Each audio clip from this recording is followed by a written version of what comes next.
I came across a video that Elon Musk did at the Qatar Economic Forum. Qatar. I guess it depends on who you ask. It seems like the journalists, mainstream media, they tend to use that word Qatar, as well as like government officials or whatnot. But growing up, I've always used the word Qatar, like Qatar, Economic Forum. And I first found it on X, of all places, of course, on Elon Clips. This was on May the 20th, and this was posted just minutes after the conversation ended. And there's some highlights here as to what they talk about. The video, it's probably about almost 40 minutes in total length. I've already downloaded the video just so I can have better quality of it. So that's what I figured I'd do in this video. So I'm going to go ahead and get that started. I already got it pulled up. I already got it ready to go. By the way, I did get a mixer, and I've never had a mixer before, so I'm kind of excited about this. This is the first time I've ever had one, so hopefully my voice sounds better. Hopefully the video playback is going to be a little better, or not playback, but the video itself, the interview that I'm about to play. So I think I got the sound levels worked out okay. I guess I'll just kind of see how that goes, but hopefully my audio quality is going to be a little bit better from now on. So, and with that said, I'll go ahead and get straight into it. This should be an interesting conversation. Again, this was from the 20th. It's currently the 24th of May, so this is only a few days old. Elon Musk, welcome to Qatar Economic Forum. How are you? Thank you for having me. I'm fine. How are you? Very well, thank you, and very pleased to have you with us. You know, among those here in the audience in Doha are some you will know, people who have backed you financially over the years. Since you last spoke here in 2022, a lot has changed in your life. You're not only running multiple companies, you were doing that putting then, it lightly, but now you also have a role in government. So first of all, I hope you won't mind if from time to time I have to move you from one topic to another, Department because we of have Government a lot to Efficiency cover in the time we have. That will be all right? Okay. Yeah, well, let's start then with exactly the fact that you now have this combination how much of that jacket being a CEO and having a role as a government advisor. Tell me about your week. How does it work? What's the split of your time? Busy. Well, I travel a lot. Yeah, so I bet. I was in Silicon Valley yesterday morning. I was in LA yesterday evening. I'm in Austin right now. I'll be in DC tomorrow. I'll be there having dinner with the president tomorrow night, I believe. And then a whole bunch of cabinet secretary meetings, and then back to Silicon Valley on Thursday night. But I mean the balance of All your right. time. Is it, well, It clearly is a lot. it's a lot, but is it still the case, as you said a while ago, that it's about 1 to 2 days a week on your government work? Yeah, that's correct.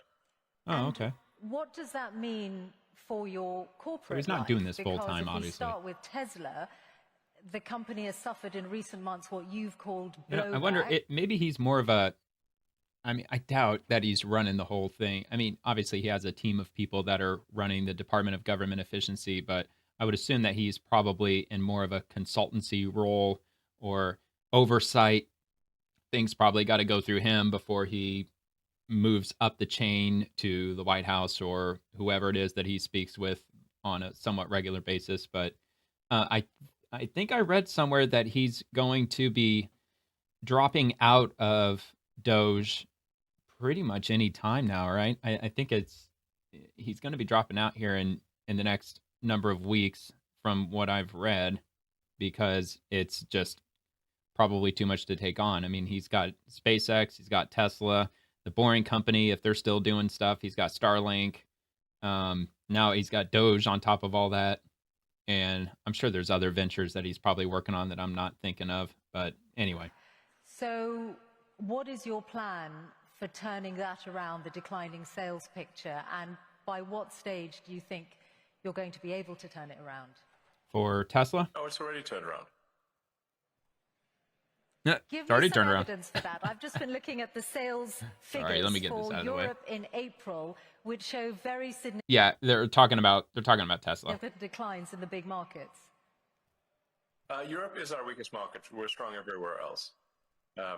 So our sales are doing well at this point. We don't anticipate any meaningful sales shortfall, and obviously the stock market recognizes that, since we're now back over $1 trillion in market cap. So Nice. clearly the market is aware of the situation. So it's already turned around. But sales still down compared to this time last year. In Europe. In Europe. In Europe. Okay. And Yes, but that's true of. I mean, look, to be fair, the economy is a lot worse. It's only getting worse because inflation's getting higher. Cars are getting more expensive. However, Tesla, on the other hand, they've been offering crazy deep discounts in the last year or so. But on the other hand, people have figured out that if you bought a Tesla over the last few years, those things are depreciating really fast. And I think a lot of it has to do not with the political environment with DOGE and Elon Musk's involvement with the government and the propaganda with Elon being evil now and all that bullshit. I mean, I think a lot of it just has to do with people just not really wanting electric cars. And also, there's the issue with electricity getting more expensive too. So people just got to kind of choose one or the other. Of all manufacturers, there's no exceptions. does that mean that you're not going to be able... Does that mean... European car market is quite weak. Okay, but you would acknowledge, wouldn't you, that what you are facing, okay, let's just take it as Europe, what you are facing is a significant problem. This Tesla was an incredibly aspirational brand. People identified with it. They saw it as being at the forefront of the climate crisis, and now people are driving around with stickers in their cars saying, I bought this before we knew Elon was crazy. Yeah, well, they're fucking And retarded. there are also people who are buying it because Elon's crazy, or however they Fair may point. do it. So, yes, we've lost some sales. Also, not to mention that Teslas have gotten a lot cheaper recently. Just know that they depreciate very quickly these days, even though they're selling for a competitive price. I guess I'll just put it that way. But Tesla's not going anywhere. It's not going anywhere at all. It's the Coca-Cola of the electric vehicle industry. I mean, if anybody's going to stick around long term, it's going to be Tesla for sure. On the left, but we've gained them on the right. The sales numbers at this point are strong, and we see no problem with demand. So what do you... And I mean, you can just look at the stock price. If you want the best inside information, the stock market analysts have that, and our stock wouldn't be trading near all-time highs if it was not, if things weren't in good shape. They're fine. Don't worry about it. Okay, just for some transparency, let's take a look and see. What is the Tesla share price? I did just look that up yesterday in the most recent video that I posted on YouTube. What was it, in the 200s? Or was it higher than that? $339. That's where it's trading at currently. Let's look back the last week. It's down less than 1% last month. It's up 35% over the last month. However, the stock market in general has been really volatile over the last couple of months with the tariffs and all that going on. Year to date, down 10% from January 1st till now, last 5 months roughly, 5.5 months. Over the last year, look at that, up 100% over the last year. So I would say long-term play, Tesla's actually doing pretty good, at least stock price-wise. 5 years, incredible, 500%. It's 5x'd its value over the last 5 years. Now, this was in May of 2020, so everything else was in the toilet back then because of COVID breaking out. March, everything just really started going down like a rock, so there is that to consider. And looking at the max, going all the way back to 2012, all the way through the 2010s, it really didn't move a whole lot. So, frankly, 2020, COVID didn't really do much to Tesla at all. Not as much as I figured it would have. It really didn't. Look at that, just a tiny little blip, and then right after, it just shot up like crazy. So, in my opinion, it looks like Elon Musk is correct that Tesla is doing pretty good over the last year and over the last 5 years. It's actually been pretty incredible, really. I was citing sales figures rather than share price. Well, tell me then how whatever. You are to sales Tesla. figures, Do you see yourself, probably still doing fairly well. Look, the left and the people that are damaging Teslas and all that, and I've got a few video clips to play of that too. I pulled a few off the internet to check out these boneheads that run up to a Tesla and they'll key it or they'll throw stuff at it without realizing that there's Teslas literally all over, not Teslas, cameras are all over Teslas. They're recording from every angle. So anybody who damages a Tesla, you're on camera. And a lot of these cameras are in a low position pointing upward. So you can't hide your face unless you're wearing a mask. But anyway, yeah, I mean, it might be hurting sales somewhat in major cities because people might be afraid that their Tesla is going to get vandalized or whatever. But I mean, in the grand scheme of things, what percentage of Tesla drivers have experienced or truly believe that they are their vehicle is in imminent danger of being vandalized? I mean, it's got to be less than 10%, in my opinion. Still but being whatever. the chief executive of Tesla in 5 years' time. In 5 years, it'll be just fine. No doubt about that at all. No doubt. Nope. Well, it's the Coca-Cola of EVs, no, I dude. die. They're not going anywhere. Okay, short of that. I can't be here if I'm dead. So there's a slight amount of... Does that mean that the value of your pay doesn't have any bearing on your decision? Well, that's not really a subject of discussion in this forum. I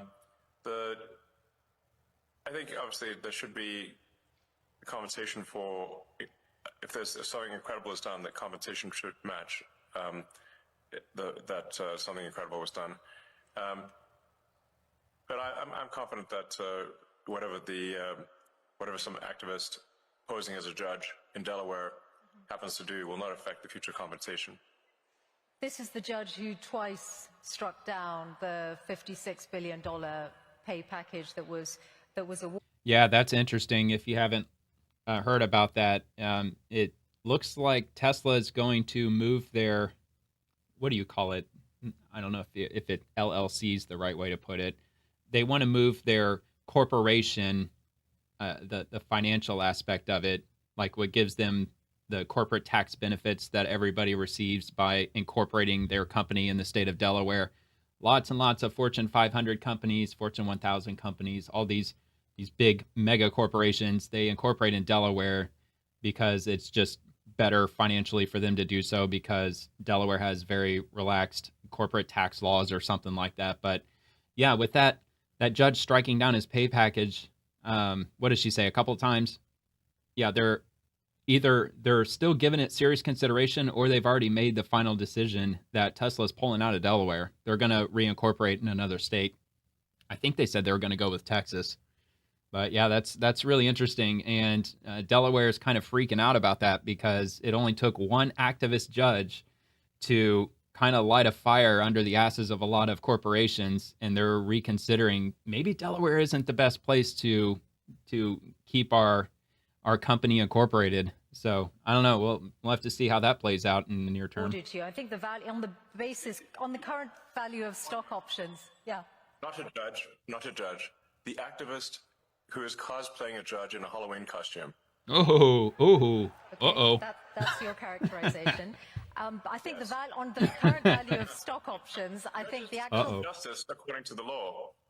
On the current value of stock options, I think the value of that pay package stands at about $100 billion. He doesn't give a Are you shit. saying you are relaxed about the value of your future pay package? Your decision to be committed to Tesla for the next 5 years, as long as you are still with us on this planet, is completely you really think independent he's going of anywhere pay? from Tesla? There's no way. It's not independent. So pay is a relevant factor then to your commitment to Tesla. At this point, Sufficient voting control such that I cannot be ousted by activist investors is what matters to me. right. In other words, it is not about the money. I mean, how much is Elon worth right now? $400 billion. It ain't about the money anymore. It's just not. It's exactly what it was, exactly what he just said. It has nothing to do with the money anymore. It's about his position in Tesla, his ability to still make decisions for Tesla, because he's obviously a very important figure with Tesla. I mean, they wouldn't exist if not for Elon. And I've said this publicly many times. But let's not have this whole thing be a discussion of my alleged pay. It's not a money thing. It's a reasonable control thing over the future of the company, especially if we're building millions, potentially billions of humanoid robots. I can't be sitting there Oh, right. and wanting to get tossed out by... I forgot they were doing that. Tesla's building robots now. They're building these humanoid robots.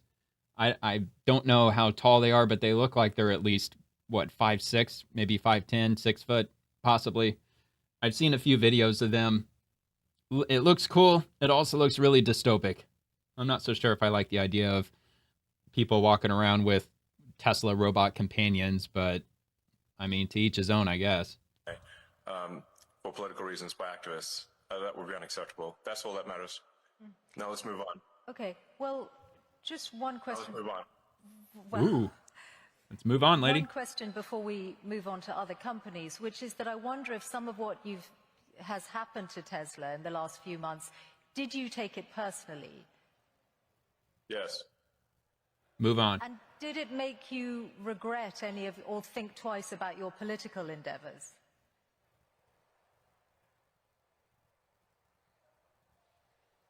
Dude, you got one question and you used it. Next question. Because it is... I did what needed to be done. The violent antibody reaction, and I'm not someone who's ever committed violence, and yet massive violence was committed against my companies. Massive violence was threatened against me. Yep. Who are these people? Why would they do that? Right. How wrong can they be? They're on the wrong side of history.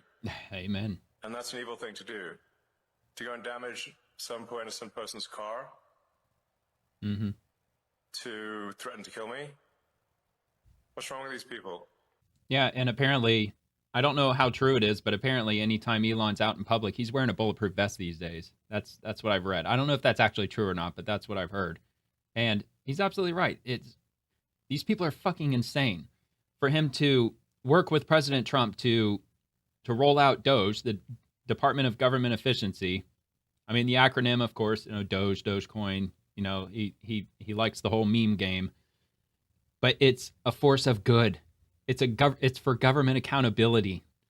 With us being at approaching $37 trillion in debt. That breaks down to about $110,000 for every American man, woman, and child. Not just the taxpayers, not just the corporations that pay taxes, with the entirety of the debt that our government has right now. If, I don't know, a margin call, I don't know if that's the right way to put it, but if the chickens come home to roost and every American has to be on the hook to pay that back starting today, otherwise the dollar becomes defunct, and what's the rest of the world going to do? They're all going to turn against us. The whole world's going to turn against us. There's tons of countries that have billions and billions of dollars invested into our economy. And I mean, they hold our debt. A lot of countries, they hold our debt. Countless billions of dollars worth. And every single American, you owe $110,000. If you're married, your wife also owes $110,000. You have 3 kids, each of them owe $110,000 each. That's how much, if you break it down, what is that, 330, maybe 340 million Americans in the country, and $37 trillion in debt, just do the simple math. It's a lot of money that we owe individually. And DOGE, the Department of Government Efficiency, they're trying to root out some of this wasteful spending because we got to get it under control. Even after all the work that they've done in the last 100 days or so, it's still not even really making a dent at all. I mean, our spending budget this year is still higher than it was last year, and it's almost futile, really. I mean, I don't know. I hope they keep working at it for the next few years, and I hope they really cut out a lot of wasteful spending. But it's kind of hard to weed it out when Congress isn't wanting to do anything to help remedy this situation. It's absolutely crazy. It's corruption on the deepest levels. I've not harmed anyone. So something needs to be done about them. And a number of them are going to prison. Yeah, they're domestic terrorists. That's what they are. And more will. Terrorists. You're referring to the attacks on Tesla showrooms. But I think... Yeah, from brain-dead, retarded activists. Those people. And burning down cars is unacceptable. Yeah. Those people will go to prison. And the people that funded them and organized them will also go to prison. Don't worry. But wouldn't you... Yeah, well, here, let me... I will actually go ahead and play a couple of those clips right now, just so you can get an idea as to what he's talking about. Here's one of them. Tesla just leased this that's parking loud. lot and brought a lot of Tesla trucks. Look at this. Look at this shit. They started These are all building Cybertrucks. 3 days ago.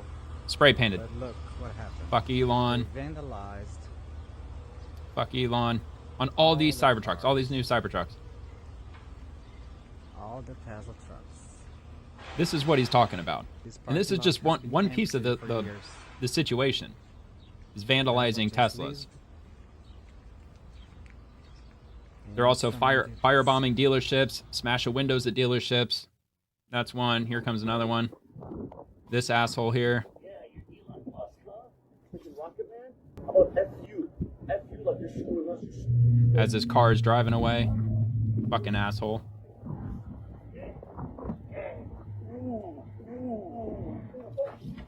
Fucking idiot. Yeah, so that happened. Here comes another one. This one doesn't have any sound. And he's throwing something on there.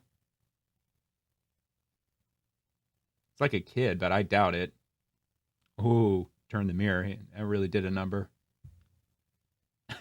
Really got him that time. Look at all that trash. Like, where the hell is this?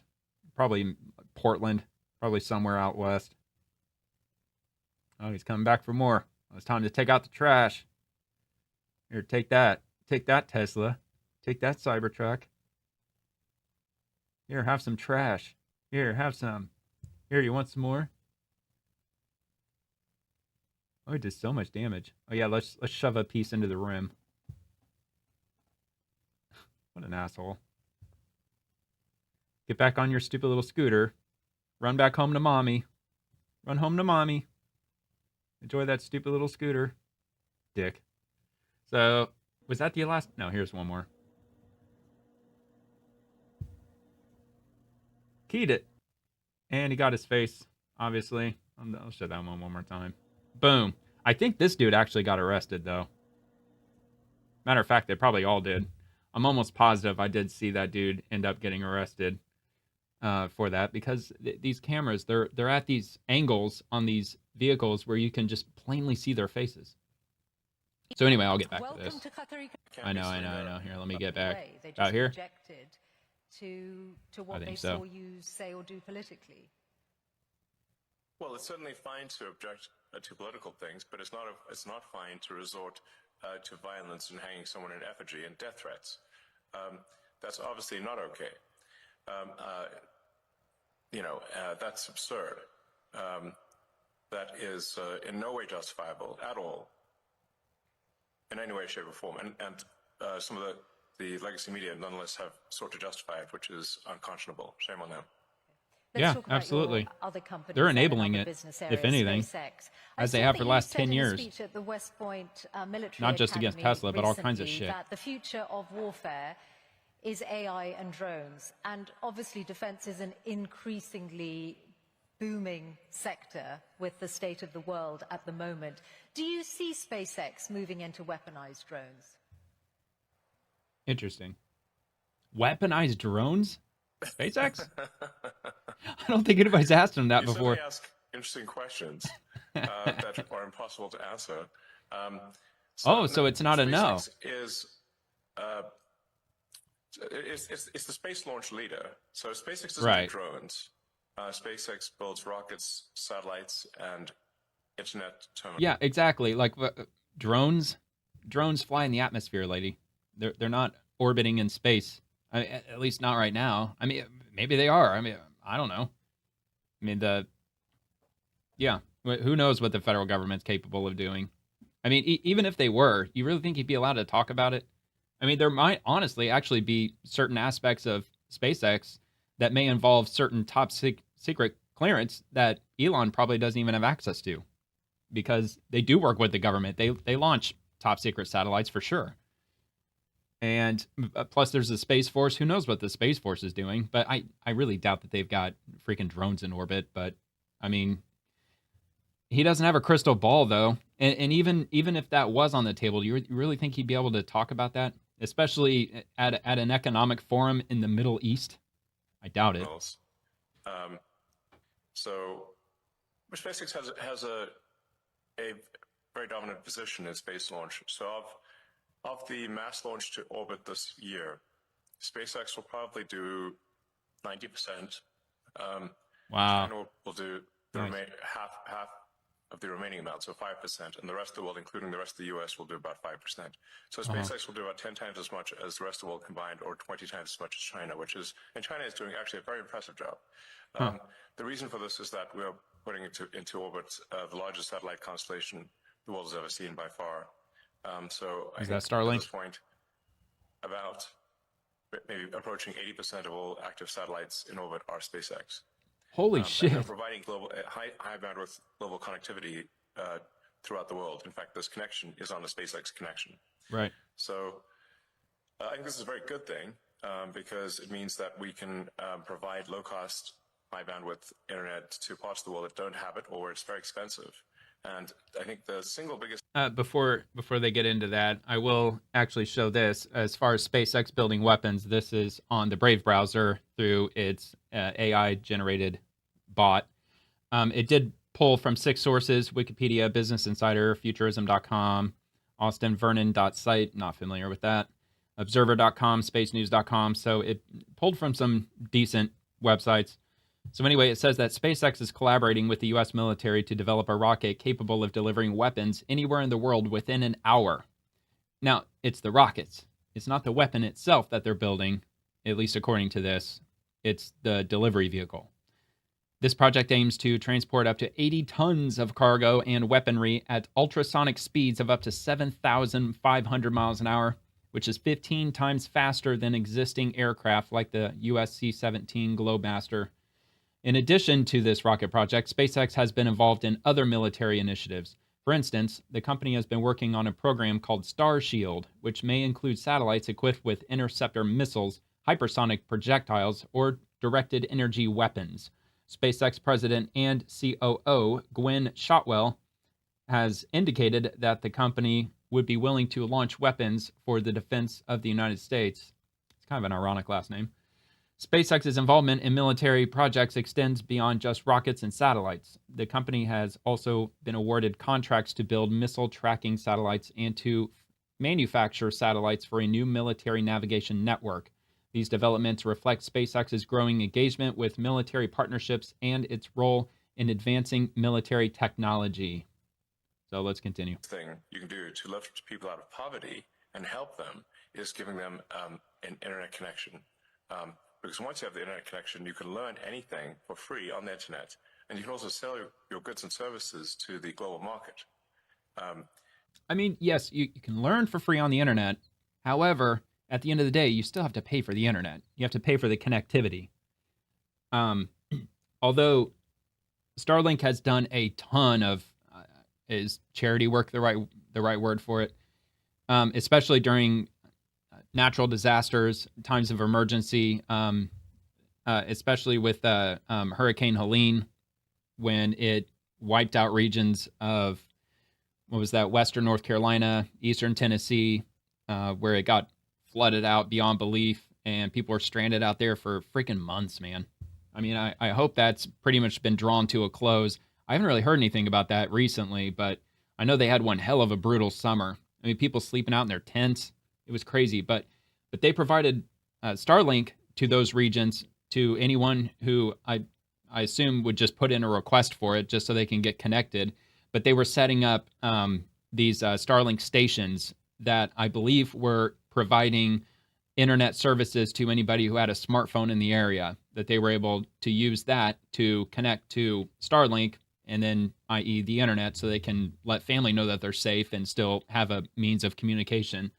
So I know Starlink, they've done that quite a few times. I think they even brought Starlink services down to the Florida area with probably Hurricane Milton and Hurricane Helene.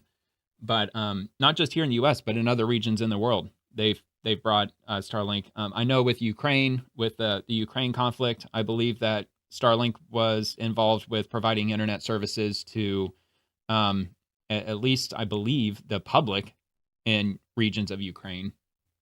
But anyway, let's continue. And once you have knowledge by the internet and the ability to engage in commerce, that this is going to greatly improve quality of life for people throughout the world, and it has. And I'd just like to thank anyone in the audience who may have been helpful in, with Starlink and getting it to approved in their country. And I think it's doing a lot maybe of good in the except for countries that Amazonian tribe that I mentioned in my video yesterday. If what the New York Times wrote about them, it didn't really benefit them in a very positive way, because apparently they were consuming certain adult content when they first received the internet. They received Starlink, some indigenous Amazonian tribe, but they're actually suing the New York Times right now for tens of millions of dollars, because according to them, the New York Times made up the whole thing. But anyway, to have approved it, which is, I think at this point, 130 countries are very happy with it. I don't currently anticipate SpaceX getting into the weapons business. That's certainly, it's not an aspiration. We're frequently asked to do. Yeah, but they're not building the weapons. They're building the delivery vehicles, at least according to the Brave browser and those 6 sources that I referenced. I mean, they're building vehicles to carry weapons, but it doesn't sound like that they're actually going to be building weapons themselves. To do weapons programs, but we have thus far declined. Do you envisage SpaceX or indeed Starlink as a separate entity publicly listing in the near future or at all? Oh, interesting question. It's possible that Starlink going public? Go public at some point in the future. And Maybe. what would be the time frame? I mean, he doesn't know. What kind of time frame are you considering? I'm in no rush. I'm in no rush to go public.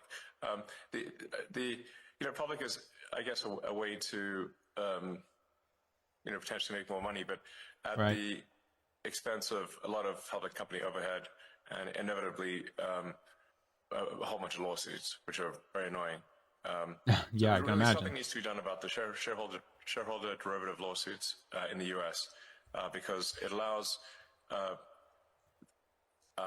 plaintiffs' law firms who don't represent the shareholders to pretend that they represent the shareholders by getting a puppet plaintiff with a few shares to initiate a massive lawsuit against the company. And the irony being that, extreme irony, that even if the class they purport to represent were to vote that they don't want the lawsuit would still continue. So how can it be a class action representing a class if the class would vote against it? And that's the bizarre situation we've got in the U.S. It's a dire need of reform. As anyone who's run a public company experienced this, it's an absurd situation that needs to change. Well, do you think Donald Trump might change it? You've certainly got his ear. I imagine that you've put this to him. Is this something you're trying to change before any Starlink IPO? Well, you would be need a careful law with to be that. passed. Maybe. The trouble being that you need 60 Senate votes, and the Democrats will vote against it. Of course they will. They lost their freaking minds. The plaintiff's bar is, I believe, the second largest contributor to the Democratic Many of the Party. Republicans, they're worthless too. That's the issue. At the state level, this can be solved. And I should say, Texas recently passed a law which, at least the state level, made lawsuits much more reasonable, because you have to get at least 1 in 33 shareholders to agree that they are part of a class of shareholders. 3%. 3? This will really help with frivolous lawsuits. Okay. Let's talk about AI, which is in so many of your businesses and in all our worlds in different ways. It's one of the big changes, the development of generative AI, since you last spoke to this forum 3 years ago. Which, by the way, this whole AI thing, all of the AI bots and AI image rendering and AI videos, AI music, all of this AI stuff that's coming out, it's not really AI. It's not self-aware. It's not self-thinking. It still has to operate within the bounds of computation, and it still has to be given a set of commands. Now, I know it can actually self-improve on those things and try to grow its abilities. But for the most part, they call it AI because it's for marketing, because people understand AI. People know what artificial intelligence is. It's just a way to dress it up for marketing purposes. But if they were to give it an actual technical name. I don't know what that name would be, but it wouldn't be AI because it's not a self-aware computer in the sense that people perceive AI to be. Of course, with Grok, which almost everyone will know, you co-founded OpenAI and then left, and you've obviously got a legal battle with OpenAI. Did he really? And I Sam don't think I Altman. knew that. I wonder if you could say He something co-founded about the OpenAI? status of that, because you were together in Interesting. Saudi Arabia with the president last week with Sam Altman. In the same place at the same time. Sam was in the neighborhood. Okay, so does that mean you are pushing ahead with the lawsuit against Fancy OpenAI? ass water, dude. Yes. So look, I came up with the name OpenAI as an open source. Oh, he came up and with it. as a nonprofit, and I funded OpenAI for the first roughly $50 million,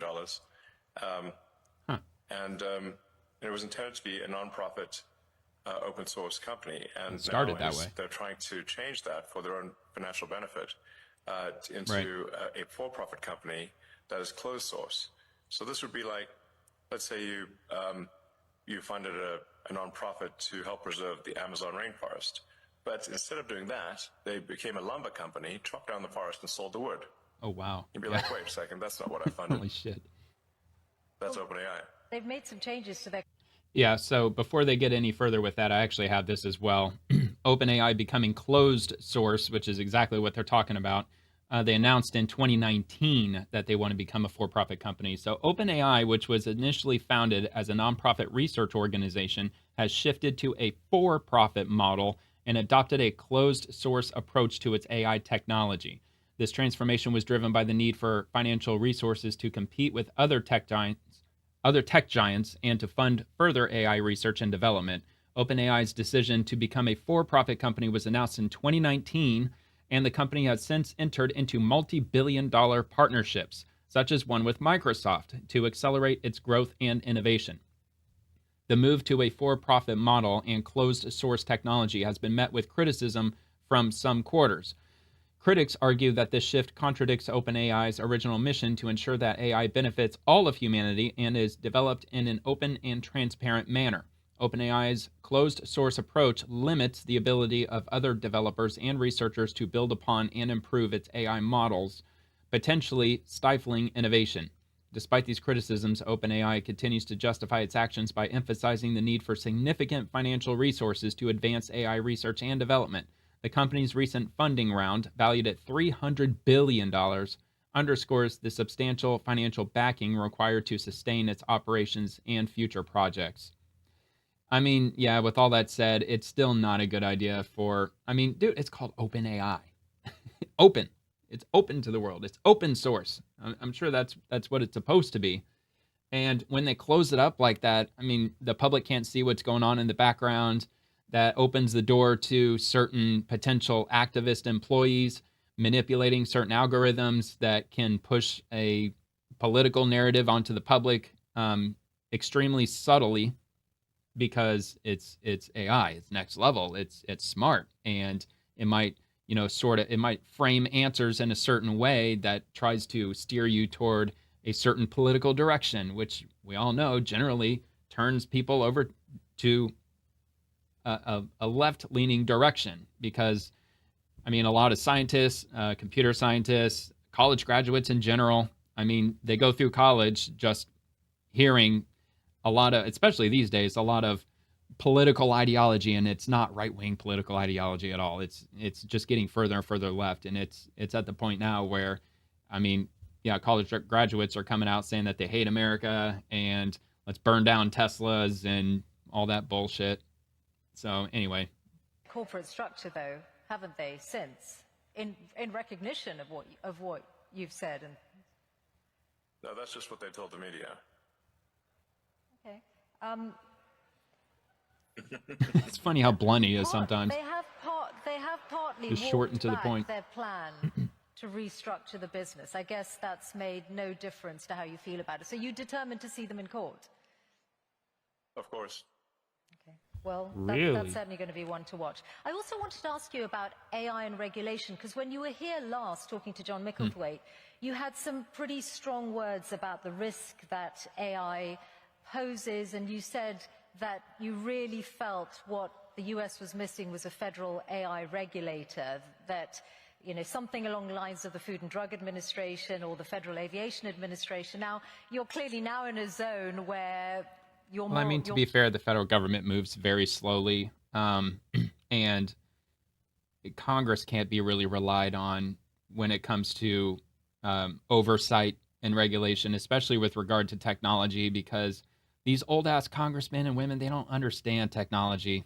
Not really. I mean, they know how to use a smartphone and a computer, but with as complicated as technology is these days, I mean, like they were even having problems with that in the 90s with with the internet becoming more mainstream, and like a lot of predators and people of that nature were taking advantage of people online, and there wasn't really any federal laws or regulations to really combat a lot of that at the time. I mean, they've gotten a lot better with all that these days, but I mean, we all know the federal government's extremely slow when it comes to just about everything.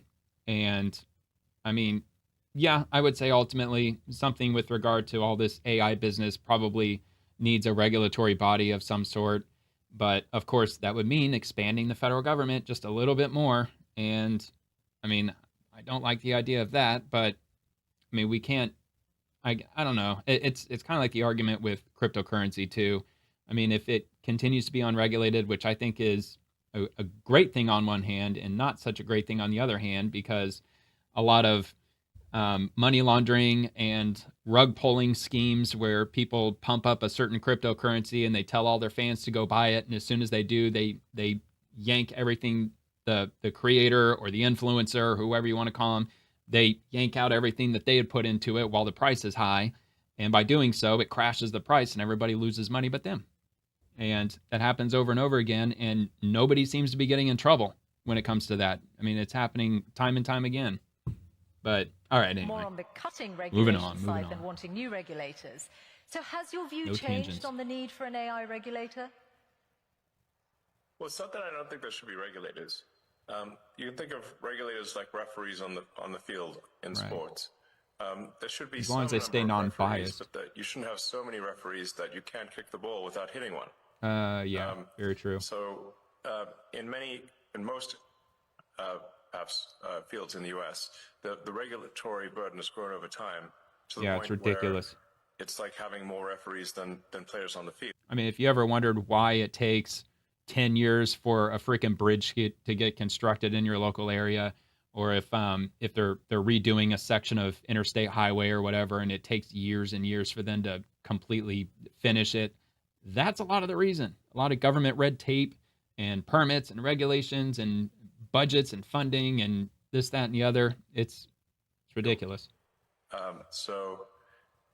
And this is a natural consequence of an extended period of prosperity. It's very important to appreciate this.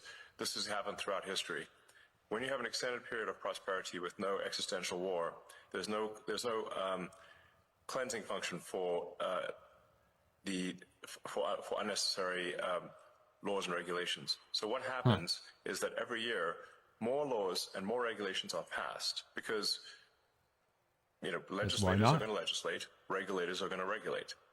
Right. And you'll get the steady pile more job security for them. More laws and regulations over time until everything is illegal. And let me give you an example of a truly absurd situation. Under the Biden administration, SpaceX was sued for not hiring asylum seekers in the U.S. Right. Isn't that messed up? The problem is it's actually illegal for SpaceX under ITAR, International Traffic in Arms Regulations, to hire anyone who is not a permanent resident of the United States because the... Right. E-Verify. I don't know if that's what he's talking about, but E-Verify. Like like every employer has to go through that system, don't they? To verify that the employee that they're hiring is legally allowed to work and that they're going to pay taxes and all that stuff or whatever. The premise being that they will take advanced rocket technology and return to their home country if they're not a permanent resident. So we're simultaneously in a situation where it is illegal to hire asylum seekers and is also illegal to hire asylum seekers. That's quite the conundrum. And the Biden's Department of Justice chose to prosecute us despite both paths being illegal. Wow. Damned if you do, damned if you don't. But my question was specifically about a regulator for AI, which you said 3 years ago was needed, and you said we need to be proactive on the regulation of AI rather than reactive. Yeah, Have you answer changed the your question. mind on Next that? question. No, of course not. No, of course not. What I'm saying is that there should be some referees on the field, a few referees, but you shouldn't have a field jam-packed with referees such that you could not kick a ball in any direction without hitting one. So the fields that have been around for a long time, such as automotive, so aerospace, the sort of food and drug industries, are overregulated. But the new fields, EPA, like artificial intelligence, are underregulated. In fact, there is no regulator. Yeah. Right. So there should be. So Do you still think that?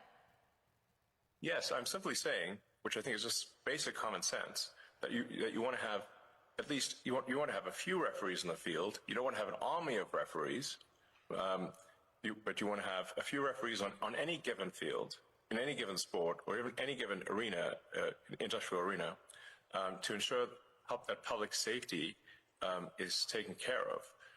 But you don't want to have so there's a yeah, you don't want to number overregulate of it. referees. Like I said, it's Then it actually won't be very able to easy grow. to visualize this when compared to sports. If the whole field is packed with referees, Yeah, I get that would the look analogy. absurd. It's a good analogy. But if there were no referees at all, your game's not going to be as good. Okay. So let's then talk about your new world, your role advising government. You are in this unique and unprecedented position of having billions of dollars worth of contracts with the federal government yourself, mostly through SpaceX, and also now an insider's knowledge of it because of DOGE. Can you see that there is A conflict of interest? Oh, come or a on, potential whatever. conflict of interest in broad terms, just through that very fact? No, not really, because he doesn't have much. I don't think he has any power to do anything unilaterally. I mean, he's being tasked with going into the federal government and auditing it. He doesn't have the power to shut this down or put a stop to this or that. He just has the ability to look at the information and report it accordingly. I mean, I don't really see a conflict of interest. I mean, yes, I guess that there are government contracts with SpaceX, a Starlink, probably with a Boring Company and whatnot, but I mean, he's probably not looking into those sectors of the government. He's focusing on like the financial aspects with like USAID and other places like that, the healthcare industry. Well, not healthcare industry per se, but how the government is paying for certain things in the healthcare industry and all these other areas. Social Security. I mean, like they uncovered millions of people that are fraudulently getting Social Security money. One person was, what were they, like 165 years old or some shit like that? Somebody who's well beyond their expiration date, and they're still receiving Social Security money on a monthly basis, and those checks are still getting cashed. And that's the crap that we want weeded out. We want to put a stop to all that nonsense. I don't think so, actually. There have been many advisors throughout history and the U.S. government and others who have had economic interests. And I am simply an advisor. I don't have formal power. No, he doesn't. And that's it. The president can choose to accept my advice or not. Right. And that's how it goes. If there's a single contract that any of my companies have received that people think is somehow not was awarded improperly, Yeah, they'll address it. It would immediately be front page news. For sure. To say the For least. sure. And if I didn't mention it, certainly my competitors would. So if you're not seeing that, Right. then clearly there's not a conflict of interest. It is true. He does have competition. Yeah. And I'm sure they're There's constantly another way, watching. though, to look at it, that, for example, you have many competitors, whether it's companies like Boeing or companies who would like to do more of the kind of work you do for NASA, Blue Origin, Rocket Lab. And because DOGE is in every federal government department, you or people who work for DOGE, and you are the driving force behind it, have an insight into those companies' affairs and those. No, not really. All they're looking at is where is the money going? I mean, yeah, they can look and see how much money that Boeing is receiving from the federal government for this project and that project, but guess what? That's public information anyway. I really doubt that he has the ability to look into, financial information and proprietary information inside Boeing, for example, or Raytheon or whoever. I mean, he doesn't have that amount of power to observe what's going on under the hood. He just has the ability to look in detail as to where the money is going and explain, like X amount of billions of dollars was given to Boeing for this project, but our records indicate that it didn't go into this account. It went to that account instead. So what is this account, and why is this account in the country of Switzerland or whatever? I mean, as far as I understand, that's really what DOGE is doing, as far as I know. I mean, am I wrong? I'm pretty sure I'm right on that. Companies' relationships with the federal government. No, all it's all public record, lady. Review the organization to see if the organization has at least it's supposed to be departments that are no longer relevant, and then are the contracts that are being awarded good value for money? In fact, frankly, right. The bar is not particularly high. Is there any value for money in a contract? And if there isn't, then we make recommendations to the secretary. The secretary can then choose to take those actions or not take those actions, and that's it. And then any action that is as a function of DOGE is posted to the DOGE website and to the doge.gov or at DOGE handle on the X platform. So it's complete transparency, and I've not seen any case where, to the best of my knowledge, there's even been an accusation of conflict, because it is completely and utterly transparent. Okay. That's it. And what about the international dimension? Now, let's think about Starlink. Starlink is obviously a very, very good internet service. It's sought after all over the world. It's critical to the front line in Ukraine. It has also had more contracts coming its way, and there is some evidence that companies are allowing access to it because they want to be close to the Trump administration and send the right signal. So Bloomberg broke news today that the South African government is working around the rules on black ownership in order to allow Starlink in, and that is being done on the eve of the visit that President Ramaphosa is going to make to the White House. Do you recognize that as a conflict of interest? No, of course not. First of all, you should be questioning why are there racist laws in South Africa? That's the first problem. That's what you should be attacking. It's improper for there to be racist laws in South Africa. The whole idea with what Nelson Mandela, who was a great man, proposed was that all races should be on an equal footing in South Africa. That's the right thing to do, not to replace one set of racist laws with another set of racist laws, which is utterly wrong and improper. So that's the deal, that all races should be treated equally, and there should be no preference given to one or the other. Whereas there are now 140 laws in South Africa that give that basically give strong preference to if you're a black South African, and not otherwise. And so now I'm in this absurd situation where I was born in South Africa but cannot get a license to operate in Starlink because I'm not black. Well, it looks Does like that that's seem about. right to you? What? Looks like that. Right to you? Looks like that's about to change. I just asked you a question. Yeah, Please answer the question, Does lady. that seem right to you? Well, those rules were She's not designed gonna answer it. to bring Yes or no? those rules Not were gonna answer it. designed to bring about an era of more economic equality in South Africa, and it looks like the government has found a way around those rules for you. I asked you a question. Yeah, answer it, lady. This is your interview. Everyone wants to hear from you. I asked you a question. Yes or no? Not Racist for me. laws, yes or Not for me to answer. Ooh. I have got a question for you about Unbelievable. your government must work like there and the racist laws, amount of then. savings. Why do you like racist laws? This is Yeah, not for come me on, to lady. answer. Come on. Yes, it is. Now, you wouldn't be trying to dodge a question. You have to That ask the is question. difficult for I you answered to my answer, question. would you? I would say you're the one asking the questions, I think lady. if you, I'm sure you can have Don't that ask questions that conversation you're directly afraid to with hear South the answers African to. government if you want to. I want to ask you about the total. I can't believe it. That's not good. I want to ask Nope. you about the total How do you amount. like racist laws? I want to ask you about the total amount that you're planning to save through DOGE's work. Before the election, Spicy. you said it was going to be at least $2 trillion. The number currently on doge.gov is $170 billion. That's a big change. What happened to the 2 trillion? Or do you expect it to happen immediately? Well, is it going to happen? Because DOGE is supposed to run till next July. I mean, your question is absurd in its fundamental premise. Are you assuming that on day, within a few months, this an instant 2 trillion saved?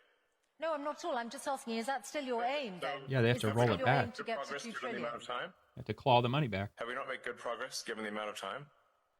I would say so. That's exactly what I'm asking. So is it still your aim to go from 170 billion to 2 trillion? The ability of DOGE to operate is a function of whether the government, and this includes the Congress, is willing to take our advice. Right. We're not the dictators of the government. We are the advisors. Right. And so... Yeah. So, and I'll bring this up here with regard to DOGE. This is doge.gov. It's a government website. So far, they've saved 170 billion, and I believe he said that they're aiming to save 2 trillion. Right? I think that's what he said. But it's all here, and you can look at the different departments, and there's details within these. You can actually view all of them here, and see the wall of receipts. 2.9 billion, Department of the Interior. That was on March 25th. And they've got just a list of information here. Then you could click on any of these and read into it. For example, with this one, let's see, World Health Organization, 781 million, March 31st. That's through USAID, which they're gutting that agency, rightfully so. But when you click on that, a grant was given to the World Health Organization, 781 million. And let's see, that's how much that was clawed back, I'm assuming, out of the $1 billion total grant that was given. And then you can actually view it in USA Spending. Let me see if it'll open this up. I believe it will, but I think I already have the tab open. But either way, I mean, this is the transparency. Agency for International Development. The World Health Organization received that money, outlaid amount, the obliged amount, the funding. It's got some more information here. Assistance listed, CFDA program information, the federal accounts here.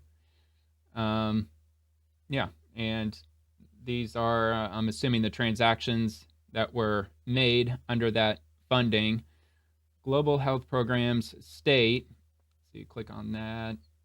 And yeah, so Global Health Programs State, fiscal year 2025 snapshot, the money in and the money out, where it's coming from, where's it going, the amount of money spent over time, the spending by the category, and yeah, spending by prime award. These are the recipients that received this money bit by bit. Chemonics International. What is Chemonics International? I actually think I already brought all this stuff up. But yeah, the total award amount for this company or entity, well, incorporated corporation. It's got the address, recipient identifier, $1.6 billion. And see the amount of money they've been spending year after year. The awarding agencies, mostly from USAID. Actually, 100% of it came from USAID. And they've actually got a Wikipedia article on this company here. It's a private, for-profit international development firm based in where else but Washington, D.C. It was established in 1975, subsidiary of Early Industries. The employee-owned company offers a variety of services globally and has been awarded over $17 billion in USAID contracts alone from 2008 to 2024. Let's see, as of 2019, the company has approximately 5,000 employees in 100 different countries. It's an international development and consulting firm.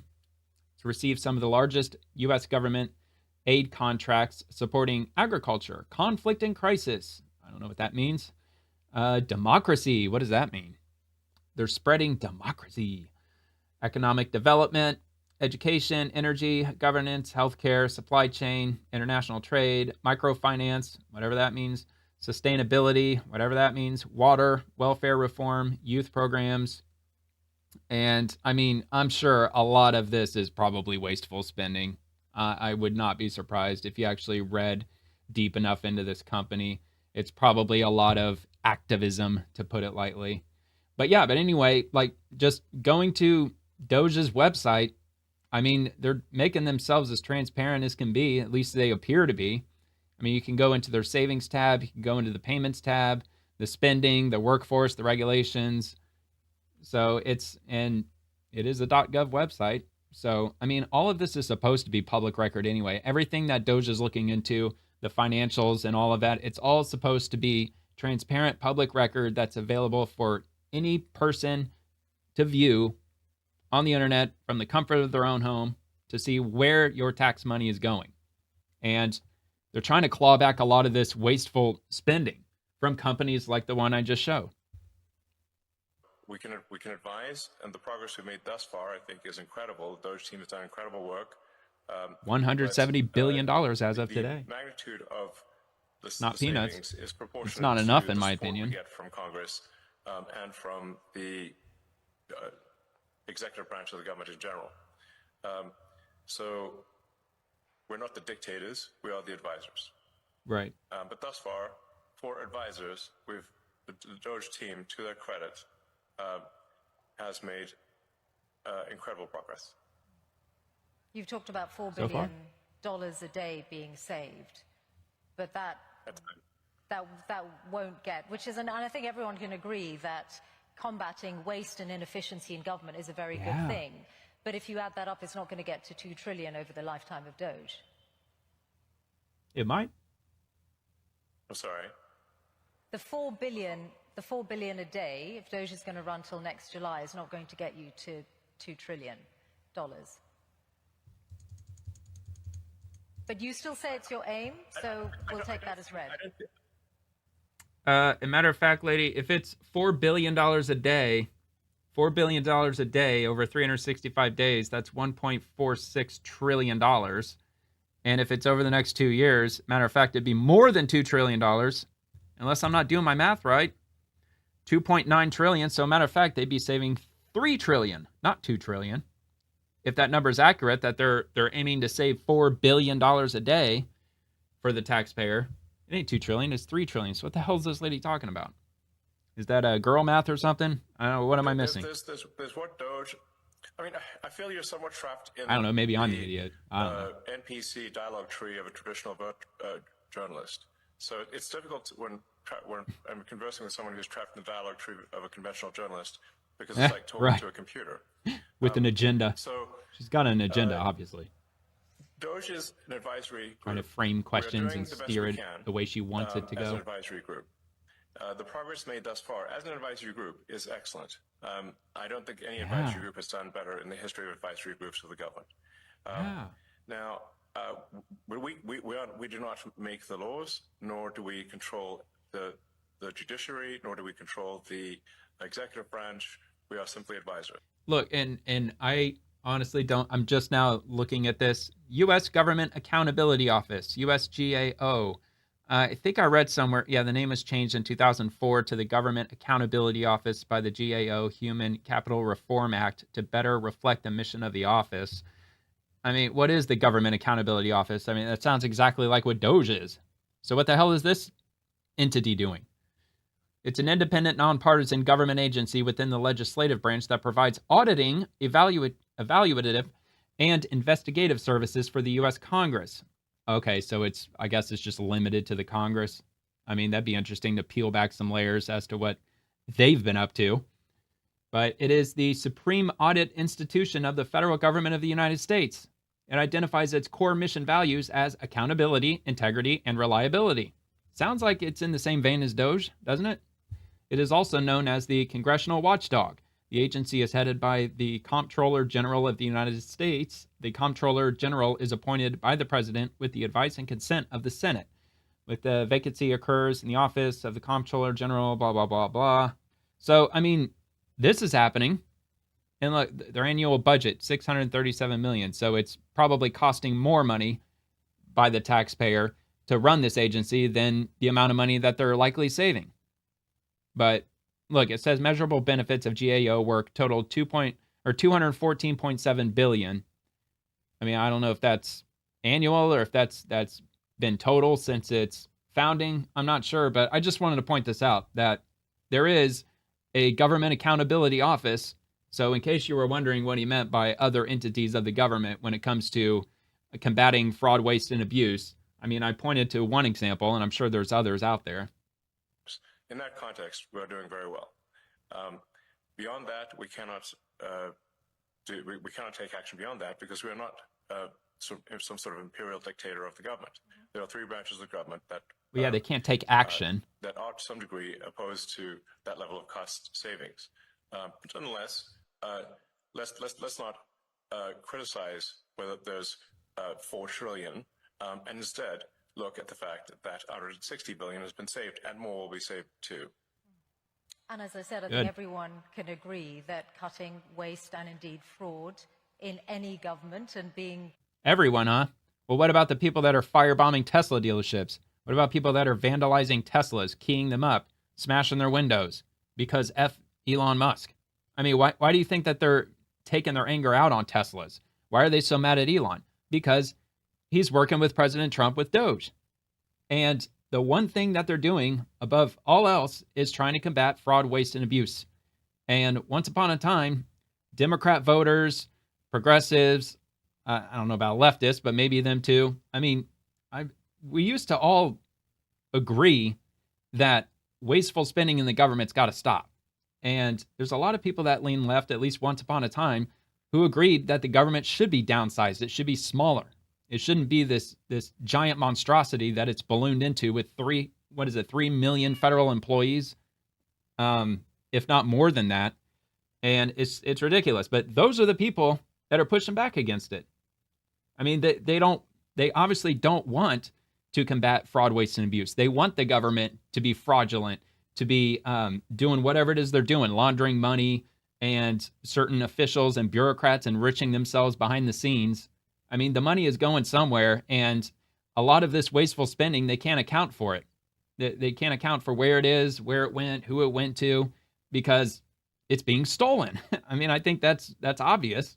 At least, I mean, like, where else would it end up other than in the pockets of people who have no business taking that money? Our money, your money, my money. Responsible with taxpayers' money is a very good thing. So Yeah, I can see, tell that to the I can people see that you're firebombing proud of that Tesla. work. I do want to ask you about USAID and the comments that Bill It's not Gates... USAID, you fucking propagandist. It's USAID. It's not an entity that's geared toward providing aid. That's a propaganda term. The other day, which and I know that you called him... Yeah, he's a huge liar. I know, you've said that already. That's terrible. wondered... Also, and I'm just... who does Bill Gates think he is to make comments about the welfare of children, given that he frequented Jeffrey Epstein? Okay, well, Ooh, uh-oh. he said he regrets I mean, those, it's not and exactly, I wouldn't trust that guy to babysit my kids. he spent a He lot dropped the of bomb his on own Bill. money on philanthropy around the world over the years. My question to you is, have you looked at the data to check if he might be right that the cuts to USAID might cost millions of lives? Yes. No. Well, I'd maybe. like him I to don't know. show us any evidence whatsoever that is true. It's false. What we found with USAID cuts, and by the way, they haven't all been cut.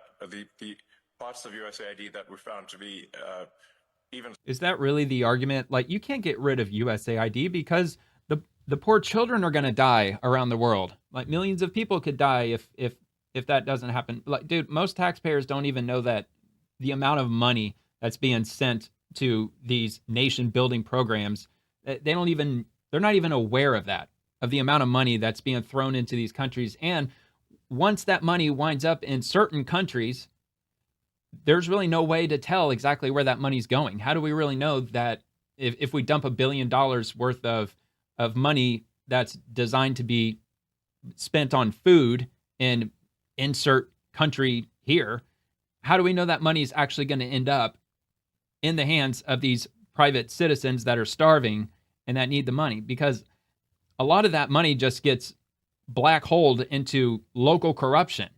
I mean, a lot of these governments, as soon as the U.S. gives them millions of dollars, they don't put it into any meaningful practice for the people who the money is designed to be benefiting.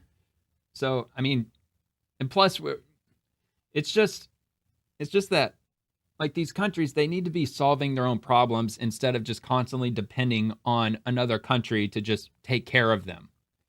And it might sound kind of heartless to say that, but I mean, these countries, they've just got to get off the ground, and they've got to be self-sufficient and stop depending on other countries to just throw money at the problem and just take care of them, and it'll just work itself out. I mean, if anything, like, don't spend the money on food. Maybe spend the money on certain programs or abilities that would get them to be self-sufficient, so they can learn how to farm and even manufacture their own machinery or something like that. I don't know. What do I know? Slightly useful were transferred to the State Department. So they've not been deleted. They've simply been transferred to the State Department. But many times over with USAID and other organizations, when they said, "Oh well, this is going to help, children, or it's going to help some," it's for the children. Disease eradication or something like that. And then when we ask for any evidence whatsoever, right, where's it going? Please connect us with this group of children so we can talk to them and understand more about their issue. We get nothing. Right. We don't even try to prevent show. Yep, because once that money is allocated to a region or a program or a cause or whatever it might be, okay, yeah, the books are showing that the money went there, but where did the money go once it was directed there?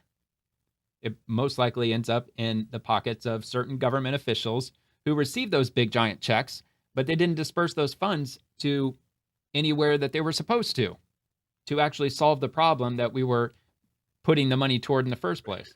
We should come up with a show orphan, meaning like this sort of like, well, can we at least see a few kids? Like, where are they if they're in trouble? Yeah, We'd do like they to exist? Talk to them and talk to their caregivers, Okay, well, and then we get nothing as a response because because a lot of it's fraud. There's an enormous amount of fraud and graft. Okay, let me put this example very to you. little of it actually gets to the kids, if anything at all. Thank you. Let me That's put this what I was example saying. to you, because you grew up in South Africa, so you'll know the impact of HIV/AIDS well. And this is why I asked about the data. The US led on international efforts. Why is it just because he's from South Africa that he understands the impact of HIV and AIDS?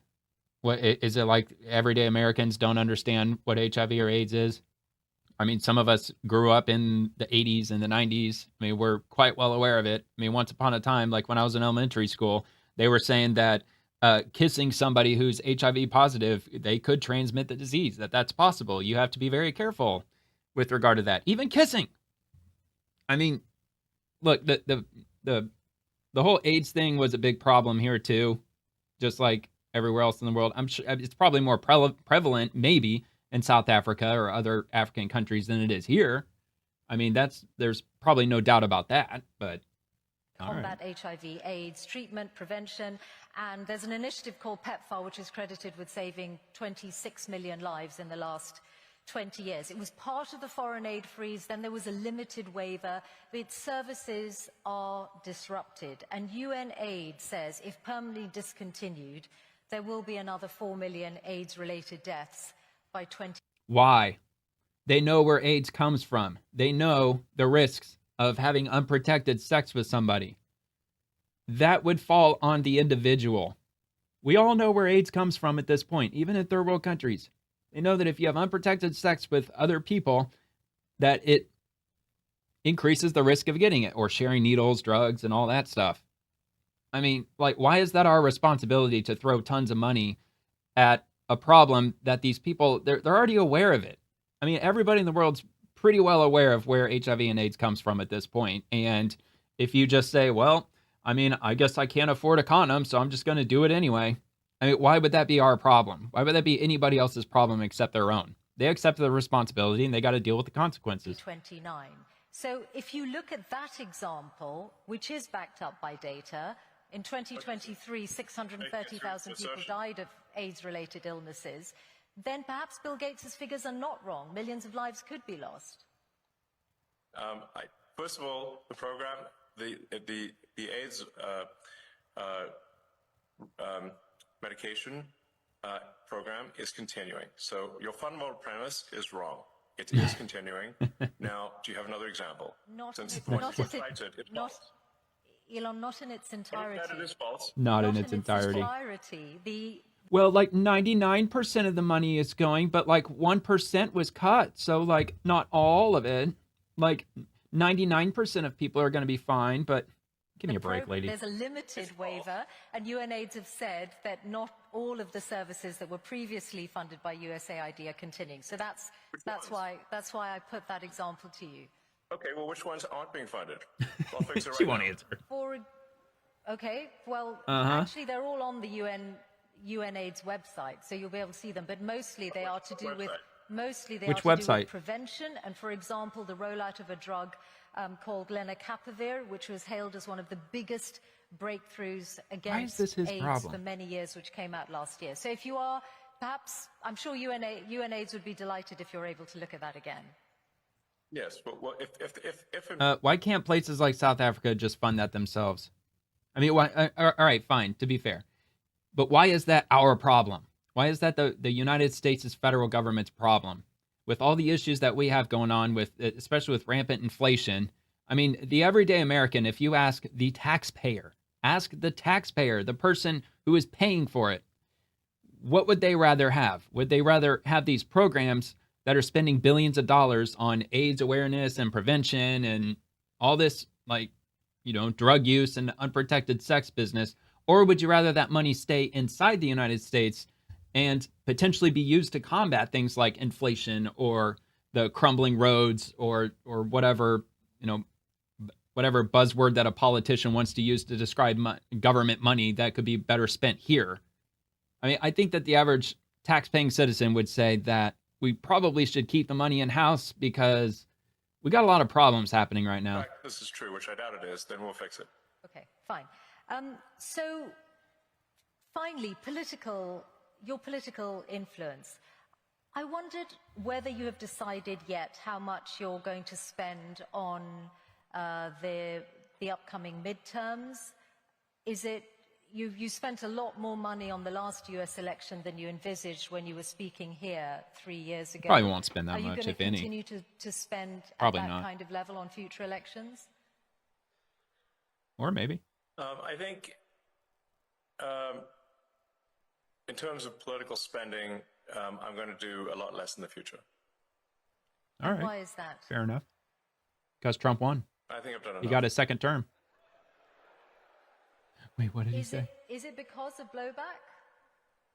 Hold on, I'm going to go back a little bit. I didn't hear that. And why is that? I think I've done enough. Oh, okay. Yeah.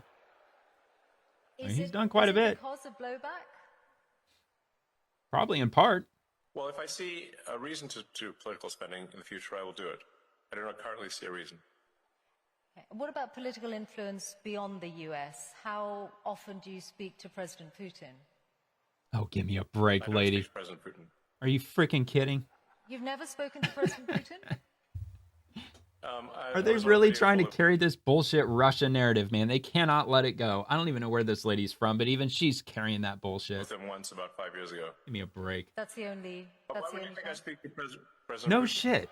What does that have to do with anything? I get it. Because You I've believe heard the you legacy. speak. Actually, I've heard Yeah. You, I've heard Yep. You believe the brain dead mainstream media. Absolutely. You represent them. They cannot let this Russia narrative go, can they? You speak about It's it. For hilarious. It's example, been in your West debunked a Point billion speech, you freaking said, times. I challenged President Putin to was it an arm wrestle? And I know the Wall Street Journal has reported your Doesn't mean he talked to him. reported conversations. yes. If you're saying they haven't called a happened joke, other than dude. once, I'll take that as read. It's called comedy. Is there a worse publication on the face of the earth than the Wall Street Journal? No I wouldn't shit. use that to line up my Maybe case for paratraffic. Washington Post. That newspaper is the worst newspaper in the Yeah, world. they're all a bunch of rags. If there's one newspaper that should be pro-capitalist, it's the one with Wall Street in the name. No shit. But it isn't. So I have the very lowest opinion of the Wall Street Journal. Absolute nonsense. And you clearly believe the tripe that you've written. You've read you in do. those papers. I read do. very widely, and I'm putting these questions to you so that you Obviously have you an opportunity don't. to respond to them. which you are, and for which we're all grateful to hear your responses. Yes. Okay, we are out of time. So You mentioned me challenging. I did so on the X platform. I challenged Vladimir Putin to Understood. single combat Okay. over the. But I didn't talk to him. That was a post on the X platform. great. Not a That's why I asked you, and you've clarified and explained. Thank you. That's why I was asking whether you have had reported conversations and What a piece of you work. said Yeah, the you reported haven't other than a conversations video are false. call. Okay. Typical legacy media lies. Yep. Okay. Listen, I As actually usual. thought I might give Grok the last word because The when I audience is asked eating Grok it up what your too. hardest challenge is, it said the strain of managing multiple high-stake ventures amid financial, regulatory, and public relations crises. And I wondered whether you recognize that characterization and whether you do think that this is a pivotal year in your life. Well, Every year. is somewhat pivotal, and this one's no different. I was gonna say every year is pivotal for him, I'm sure. So, I mean, in terms of interesting things that hopefully are accomplished this year, getting Starship to Mars. be fully reusable, so that we catch both the booster and the ship. That which was would be awesome. the first fully reusable orbital rocket Yeah, ever in that was history, awesome. which would be a profound breakthrough as the essential. Yeah, if you haven't seen that, check it out on X or even on YouTube, and you can see the Starship landing back on the launch pad. It is absolutely unreal. It's so crazy that they were able to do that. Breakthrough necessarily to make life multiplanetary and ultimately become a spacefaring civilization. We've got Neuralink, which is now. Oh yeah, helped Neuralink. That's another one. patients, restore capability. I think they've implanted it in like a using dozen the people by telepathy now. implants, where they're able to control a computer simply by thinking. Yeah, they were able to get somebody to play Pong with it, but that's not that was like step one. They're not on step one anymore. Like it's actually moved. It's progressed. I don't know if I'd say a lot further since then, but yeah, Neuralink. It's making good headway, at least from what I've heard. We'll be doing our first patient to restore sight with our blind sight implant, which is either end of this year or early next. In fact, that first patient might be in UAE, since we have a relationship with UAE and the Cleveland clinic there. I think on the AI front, we are close to what you might call AGI, or digital superintelligence. I think we are seeing an explosion in digital superintelligence here. And then we've got at Tesla we'll be launching unsupervised autonomy, basically self-driving cars with no one in them, in Austin next month. So it's a big year for sure. Many other things in the works too. Okay. I'm a technologist first and foremost. Elon Musk, thank you very much for joining us here at Qatar Economic Forum. Thank you. Yeah, interesting, man. Yeah, that was an interesting conversation. Yeah, they're making headway. I don't know if I really quite agree with the whole like Tesla self-driving. I mean, I've never been a fan of electric vehicles. I've never been a fan of Teslas specifically. I mean, I drive a 1999 Mitsubishi Mirage, so I'm not really up with the times. I mean, I'm still driving a mechanical vehicle that takes gasoline. But yeah, so they're also like with the supercomputing, whatever he was that he described that with the progression of AI. I think it was Tesla. It might have been another one. No, it wasn't. I don't think it was SpaceX. But anyway, they ordered this massive supercomputer, and yeah, they're supposed to be making some pretty good headway on the AI front. I can't remember exactly what. I don't think it was through Tesla. At least I don't think so. I can't remember, but there were some pictures going around. Yeah, let's see. Supercomputer cluster at Tesla Gigafactory. Okay, being finalized and will be online in a few months. But there's an image of. Let me see. Well, here, let me click over here, just before I wrap up. I wanted to see if I could find that picture. No, it wasn't that. It was like an aerial view. It was like a like a quadcopter drone. I took a picture on the ground, and it showed tons and tons. I don't think that's it. I don't know if I'm gonna find it or not, but just tons of these machines that were all wrapped up that they were about to roll into the factory and start. Yeah, that's not it, but I mean, that's basically what it's going to look like. If that's a GPU training cluster Cortex at Texas, this is what it takes to lead real world AI through autonomy. So let's see, GPU Cortex.